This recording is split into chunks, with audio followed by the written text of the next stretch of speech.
where are we now? Episode 27. Good day. I hope I find you all well in good health.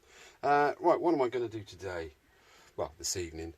I have that through the post, so I can now repair those holes on both mudguards. The front one being the worst one around the bridge area. I've got a couple of little things I want to do to the bike as such. One of them being take the base off of that carburetor and see if I can do anything with those, take the jets out and see if they're all clear. And the other thing is I don't have left indicator working, I only have right indicator working. There's right, nothing on the left. So, it could be one of two things. The switch, something not quite right in the switch there, or the cables come off when I push the headlight back in there. Who knows? So I'm going to do a bit of investigating work first, see if I can find the indicator problem, and then do the carburetor. And if I have enough time, start prepping them mud guards. Okay, right, gotta get on. Oh, just before I forget, I finished off last night. I did the brakes, obviously, as you saw. And then I managed to get my little blue horn working. Ooh, Mrs. Sounds a bit rude. Look at the beautiful little thing, and it's all connected in there. This is heat shrink, and I've yet to shrink it. I just wanted to make sure that it worked first, and I had it wired around the right way. Do you want to listen? Ready? Isn't that sweet? Oh, I love that. That's so. Get out of my way! Oh dear, fantastic. Right, well, I've just taken out the orange cable which goes to the left, which comes from the left-hand switch, and I've put it in there with the right-hand one. And if I put the right-hand indicator on, they both work. So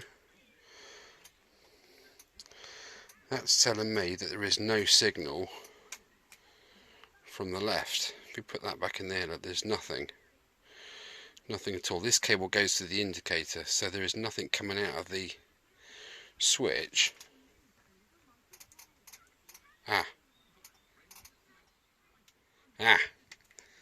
It's the switch. Look.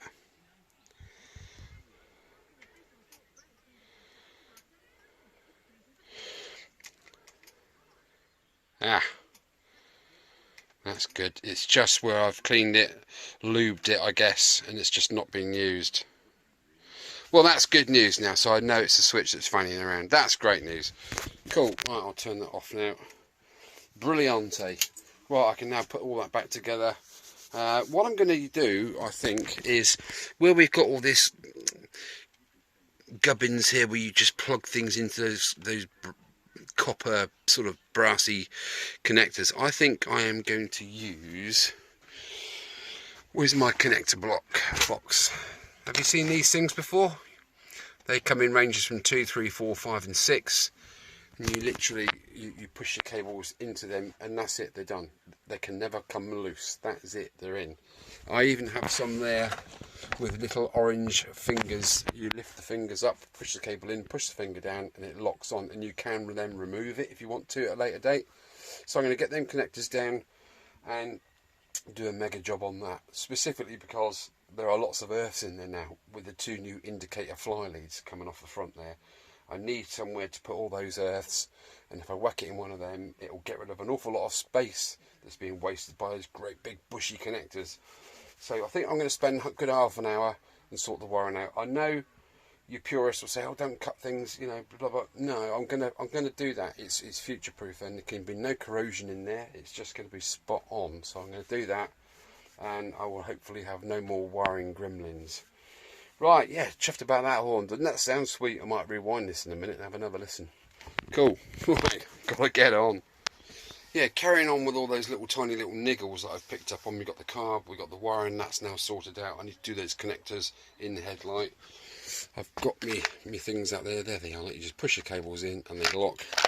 And these ones, you just lift the little levers up, put the cable in, like so, and then push that down. Bosh. Job's a good one. Another little niggle was that rear spring for the brake light switch. I'm not happy with that. Now I've put the brake return spring on, that short stumpy spring. It's catching on that long spring which goes to the brake light switch. So every time you push your foot on the brake, it goes twang, twang, twang. Don't want that noise going on. It will scare small children, won't it? Another little niggle was this exhaust pipes. They're aftermarket, and obviously I've had to cut off the old ones, which leaves this washer ring around the downpipes both sides, and it's electro welded on there. So, and looking at the back here, the bolt hole's there, well there's the hole there, so we're a good 15mm out. Now what I'm thinking of doing, quite simply, is cutting off that welded on ring there, this one, so this exhaust can then slide further up the exhaust pipe. Yeah, makes sense, doesn't it? Once that ring's out of the way, the downpipe's the same diameter, slide up a bit further, put the clamp back on, and the bolts will go in there perfectly. One of those moments where you sort of sat in bed and you think, hi caramba, I got the answer to that. It was one of them moments at 3 o'clock this morning. So there we go. Okay, right, I've got to stop waffling, haven't I? Get on, ET. Right, well, I managed to get the bowl down off the bottom of there, and I managed to get a tiny little up underneath, and I got the jets out, and this tiny little monkey is the pilot jet, and the hole was blocked. Is that going to focus there? No, it'll focus there though. No, it won't. The hole was blocked. I am working on it. I'm trying to just airline it through, because they do state that if you put anything metallic in there, that's better, it will block up, or it will damage the side. Can you see the hole there? There's a tiny bit of hole there, and it says on there number 38, but I'm not sure. See, there wasn't a hole there before, now there is. Now, do I put that back on and try it as it is there, or it's like a crescent moon? If you look, I'm looking at it up now through towards the light, and it looks like it's not a circular hole, if you know what I mean. It's like a crescent moon, and I've blown it through, and I'm going to be completely honest with you, I've got a pin in the vise, and I've been literally using it as kind of a very blunt drill bit, if you know what I mean, and it's made that hole. There was no hole before. It was absolutely chocker. So I have, that allows air through, doesn't it? But it was blocked before, so what was going on before? Shall I just put it in and try it? Got nothing to lose really, have I? Right, I'm going to pop it in and try it. Yeah, solid. Right, here we go. Right, well, whatever I did with that pilot jet, was it? Pilot jet, with that pin, seems to have done the trick. Let's have a look. Ignition on, green light. Choke is in the off position.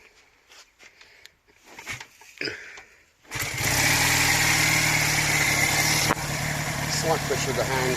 I did have to adjust the mixture screw, which is here,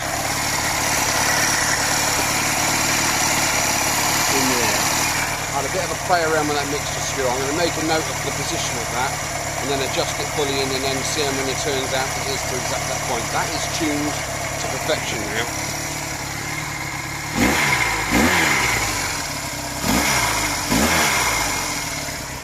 Couldn't be happier. Wow. So after all that fuss and kerfuffle, I even looked online earlier for a carb servicing kit, which is, you know, emulsion tube, main jet, you know, and all the bits and pieces. But after a little bit of tinkering around with a pin in my vise, giving it a bit of this, it's good. So yeah, smiles back on. The indicators now work, and I've got a lovely, beautiful, juicy horn sounding going on there. All the lights are working fine. Oh God, I've got to go and do the mudguards now, haven't I? Or should I do the exhausts and get them on properly? No, I'll do that another day. It sounds good. It'll do for now, won't it? Right, let me get my sanding block out and give these a bit of a sand. Oh my goodness. well, just to finish off with, I just put it in gear. Let's put it in gear now. Clutch in gear, let go. We have gears. Awesome. Excellent. Can't wait. I've turned the fuel line off. That's in the off position now. I'm just going to let the carb run dry, and when it runs dry, she'll conk out, and I can disconnect that fuel hose and keep that safe for a rainy day, for a bit more testing or whatever purpose in the future. So it should die in a minute. Let's see how long it goes for on a bowl of fuel. Hang on a minute. It's only there, but then again, that should be creating a vacuum, shouldn't it? No, it's sucking the fuel down. Bugger. Oh well, I'm just going to turn her off. Just going to turn her off now, take that pipe out and put the pipe back into the fuel line. Right, okay. That's enough waffling for one evening, isn't it? Right, I'm happy bunny. That is ready for the MOT when I get the mudguards done. God.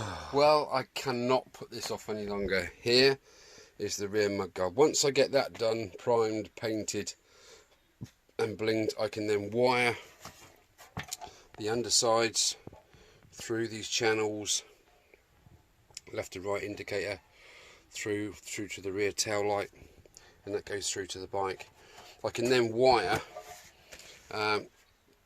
all of that and get it on the bike so I can get the rear end finished. First of all though, as you remember, we have a broken off stud, don't we there? So what I'm just in the process of doing is drilling out this stud. It's put the light on. It's one of those. So I have some gutter bolts which are stainless, well galvanised actually. So once that's drilled out, I'm going to 6mm it right through and then stick a bolt up through there like so, and put a couple of the square nuts which fit on the butter bolts, one there, so this then sits equally the same distance apart, because I need something. I actually might just be able to, no I can't, can I? Because it's in, let's have a look at the bike frame. That bolts up to here. Now see, I'm not going to be able to get my finger in there to hold the bolt up whilst I do it up, unless I do something really stupidly simple, like put a blob of silicone on the head of the bolt when I push it up and hold it up, doing that up, let the silicone go off, take the nut off, there we go. What didn't I think of that?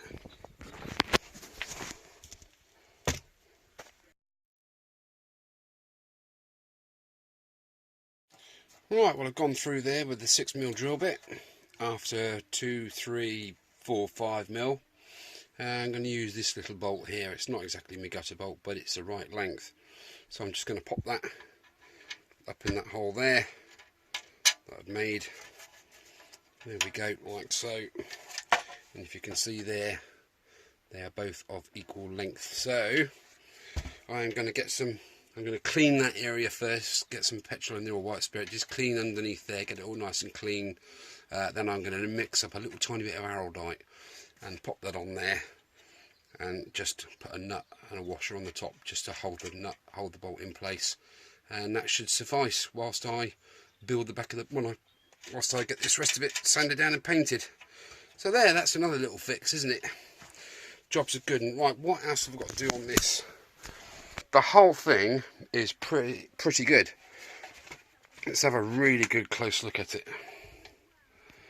It's a little bit ropey on the end, I've got to say there, just on that left hand side of your picture there, that's a little tiny bit ropey, but everywhere else it's thick apart from here. That's those tiny little holes there, and I think I'm right in saying, I showed you earlier, we've got quite a little bit of a crevice going on there. Same place, both sides.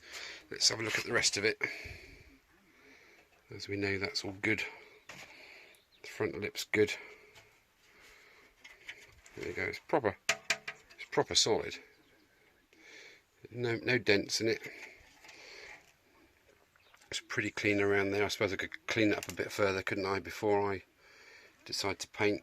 Yeah, the bolts are good. I've got the grommets to go in there.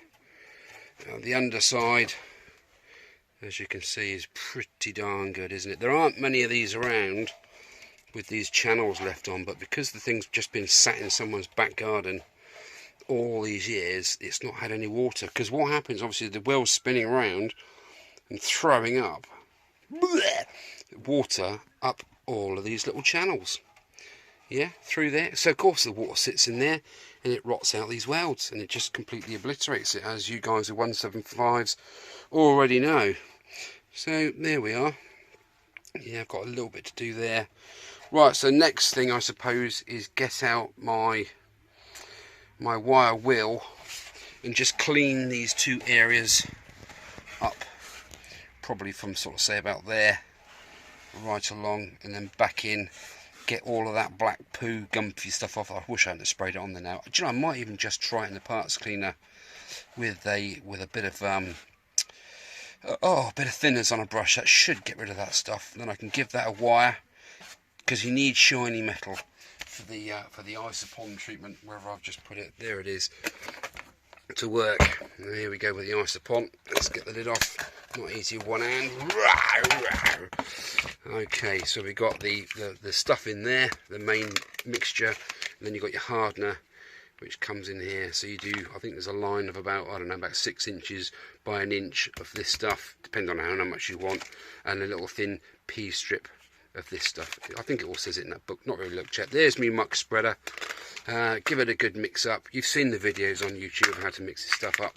Make sure it all goes nice and pink, and then layer it on nice and evenly. Yeah, that's the way to do this back one. I'm just going to literally let it ooze through that hole and then sand it off later.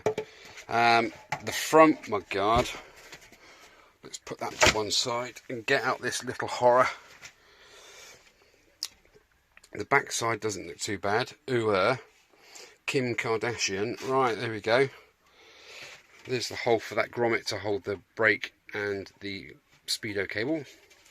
It's here where these blooming things go, isn't it? And it's not, well, actually it's bad, but it's not too bad.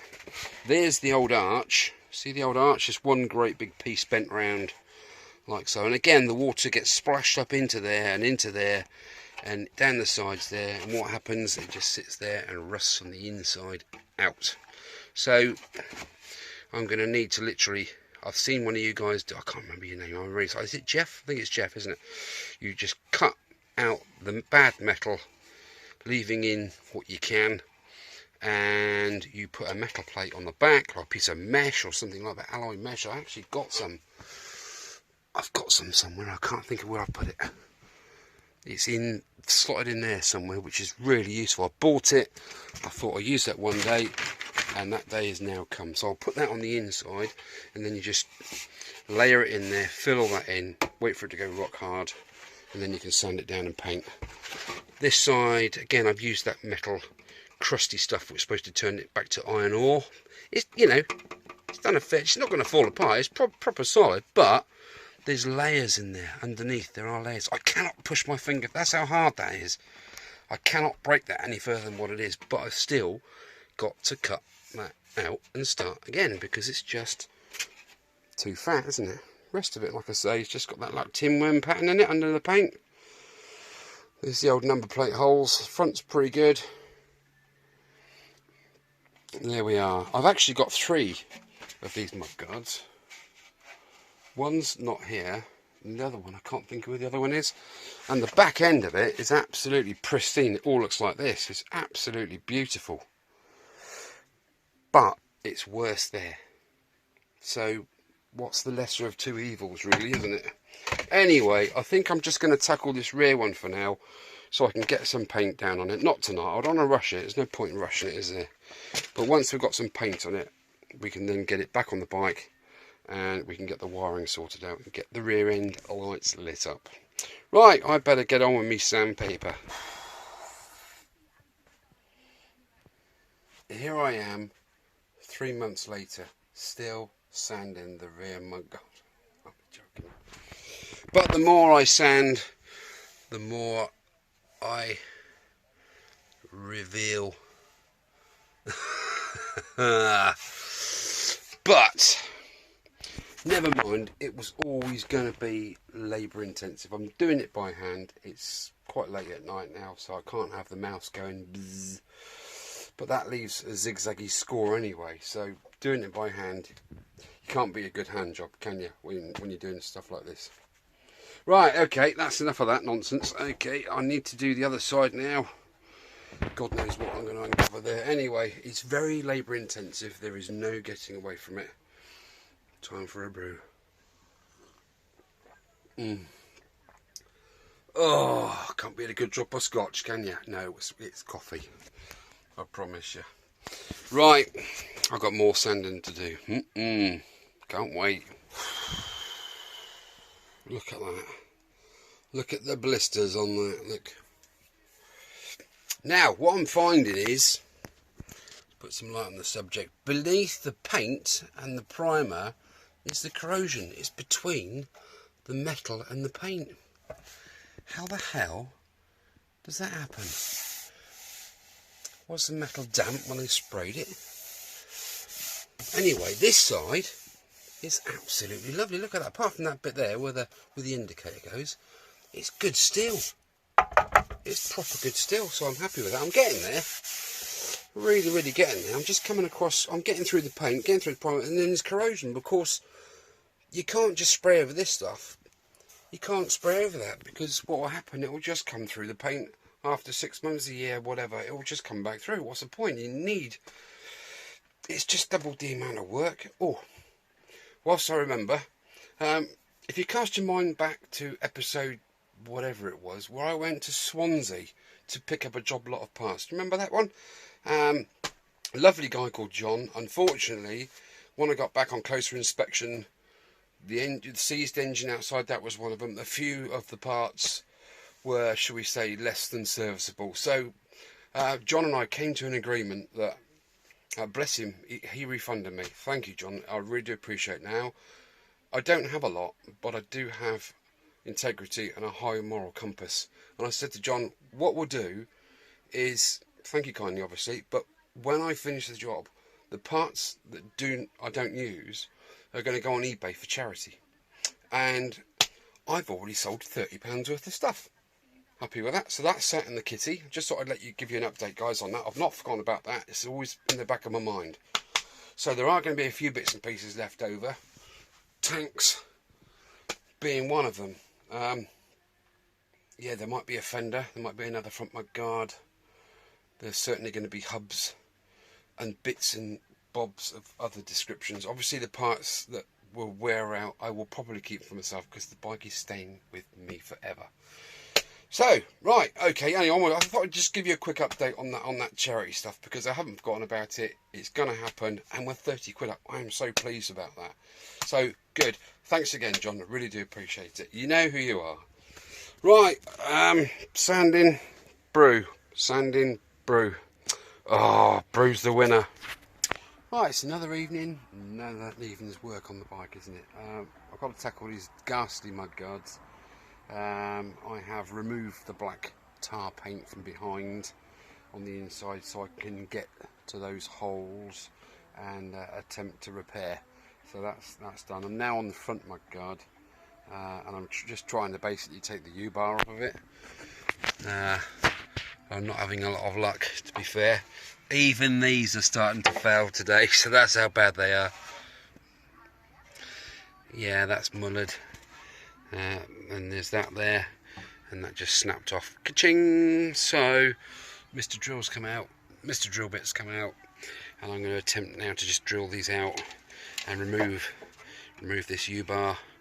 It's even on upside down. You guys in the know, that's upside down, isn't it? It should be the other way. There shouldn't be that huge gap there. It should be down here somewhere. So, yeah, someone's had a pretty good old bodge at it, haven't they? So, yeah,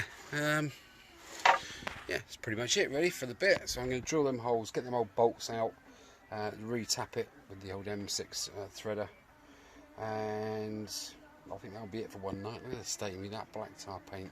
It's good when it's in position, but I should never have put it on to start with, should I? I didn't think. Brain not in gear. But there we are. It is what it is, so there we are. Right, okay. prepare yourselves for the next episode.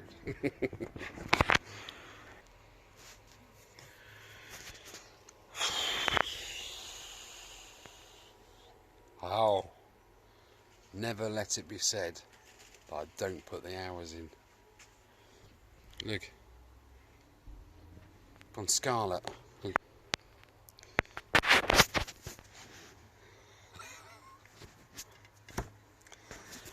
Blooming Nora. Right, what have I been doing?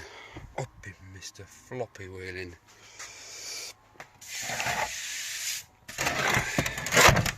It's pretty much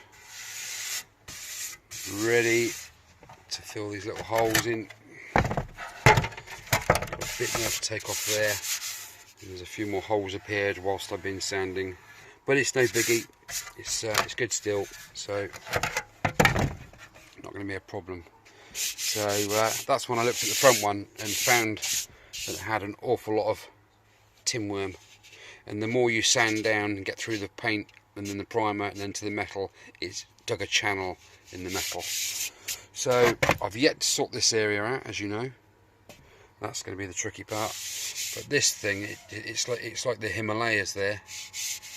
It's like braille. It's proper up and down. I don't think you can really see. It's not, you know. It's there, flat, down, up, down, up. You see what I mean? It's like someone's gone along it with a ball of a hammer, just tapping it. But I've given it a good go tonight. Giving it a proper good go. We're talking 2.5 hours stood here. Just stood here, just sanding. It's not revealed any real horrors except this area here. Not quite sure what I'm going to do with that yet. I've seen what Jeff's done with it. It's a great job, Jeff, by the way. It looks fantastic, mate. I don't know if I'm going to be that thorough with mine, to be fair. do you know what I'm saying? It's not going to be concourse. And there's a tiny hole appeared down the bottom there. Well, there we have it. I'm absolutely flipping. Look, I'm absolutely knackered. I've been on my feet all these hours doing that. My battery's just died. That battery, honestly, that lithium, that power exchange stuff for the iron gear, honestly, that's been going, I don't know, an hour and a half, just constant, not stopped once. The drill's a bit warm, I've got to say, and that's battery number 3 I've been through. But the other ones were the smaller batteries, not the 3 amp hour ones, the smaller ones. Anyway, enough of my waffling. So that's that. I'm going to give it another bash tomorrow night. I kind of wish I'd bought some more nitromors now, but doing it this way, you're finding every little nook and cranny that needs addressing. You're finding the holes, you know, literally as you come across them. So it's not time wasted, is it, at the end of the day? Right, I'm getting a bit hoarse now. I've been breathing all that stuff in. Yes, I know. Right, take it easy. Back again tomorrow. Right, I think I just want to have a little bit of a chat about bike electrics in general, specifically. But I'm going to use, obviously, my CD as a reference. Now, in the olden days, you would just have the chassis, the frame, the forks and the metalwork. That would have been your negative conductor, your earth conductor back to the battery. And on the CD, you've got the negative cable, and it goes straight down and it bolts to the engine bolt there, which in turn earths a frame, albeit a little bit crudely, isn't it? Because if you think about it, what is so that lead going down onto the frame there earths this frame here. Okay, now if you think about it, these handlebars, all really that's connecting that is 14 ball bearings top and bottom and a load of grease, isn't it? So that's not really a good conductor at all of electricity, is it? So they run an earth in the wiring loom up to the headlight with a multi-connector on it to connect all the you know, the speedo lights and that kind of thing into it. But there's no earth lead going onto the indicators. But you've seen me put those fly leads on the indicators. So what I've done is I've tapped into that earth that runs through the wiring loom up to the front. So that is earthed. Now, that green cable basically is only earthed, if you think about it, from that bolt connects to the frame for the rectifier. That earth on the rectifier goes into the loom and then up to the front and back of the bike, and that is pretty much it. It's that bolt clamping and earthing the rectifier. So again, that's a bit crude, isn't it? It's a bit rudimentary. So what I do, and I have shown you this on an earlier video, but I thought I'd just explain it a bit more. I've run the another earth cable from the negative terminal on the battery there through, and I've literally clamped it to the frame so we have a good solid earth to here.